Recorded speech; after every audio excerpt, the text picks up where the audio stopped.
Hello everyone, welcome to study channel. मैं हूं आपकी सोशियोलॉजी एजुकेटर सुजाता। तो हाल ही में the most famous social activist and world renowned environmentalist Sonam Wangchuk को दिल्ली बॉर्डर पर इलीगली डिटेन कर लिया गया है। उन्हें इलीगली डिटेन तब किया गया है जब वो अपने 150 फॉलोअर्स के साथ लद्दाख से दिल्ली पैदल यात्रा पर आ रहे थे। लद्दाख के लोग काफी टाइम से प्रोटेस्ट कर रहे हैं, तो आइए जानते हैं कि प्रोटेस्ट हो क्यों रहा है। धारा 370 हटने के बाद लद्दाख को जम्मू कश्मीर से अलग कर दिया गया और उसे एक केंद्र शासित प्रदेश का दर्जा दिया गया। केंद्र शासित प्रदेश का दर्जा मिलने का मतलब है कि वहां पर जो गवर्नमेंट होगी वो सेंट्रल गवर्नमेंट के थ्रू चलाई जाएगी, यानी कि वहां पर जो शासन होगा वो सेंट्रल गवर्नमेंट के थ्रू होगा। ठीक है, वहां का कोई सेल्फ गवर्नमेंट नहीं होगी।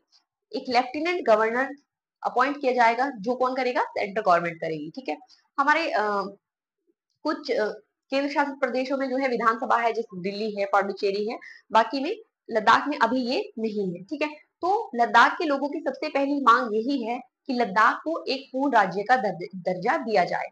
ऐसा क्यों है? लद्दाख के लोगों का डर है क्योंकि Ladakh geographically and culturally India के बाकी हिस्सों से अलग है। वहाँ के कल्चर का एक डिफरेंट है, वहाँ का कल्चर संस्कृति वहाँ की अलग है। वहाँ के अलग जो है नियम है, अलग तरह से लोग रहते हैं, रहन सहन का स्तर, उनके रीति रिवाज व्यवहार सब कुछ अलग है।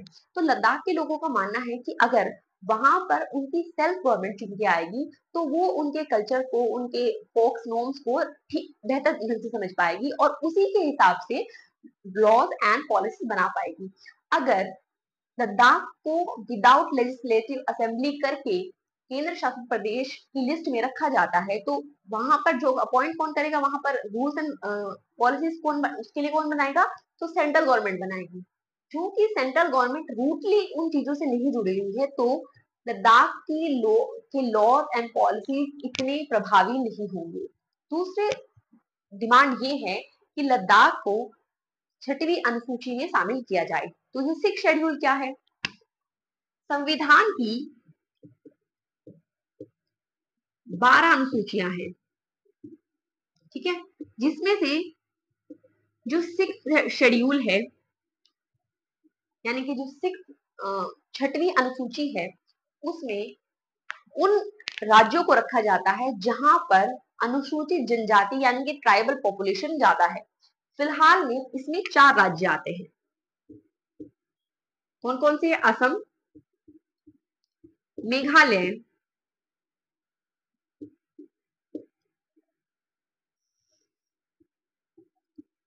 त्रिपुरा और मिजोरम।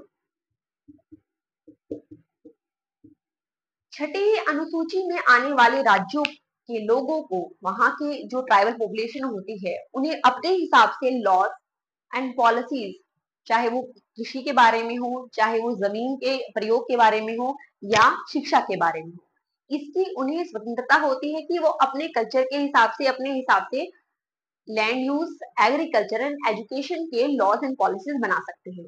तो लद्दाख के लोगों की मांग है कि लद्दाख को, जहां पर 97% ट्राइबल पॉपुलेशन रहती है, लद्दाख को भी 6वीं अनुसूची में शामिल किया जाए।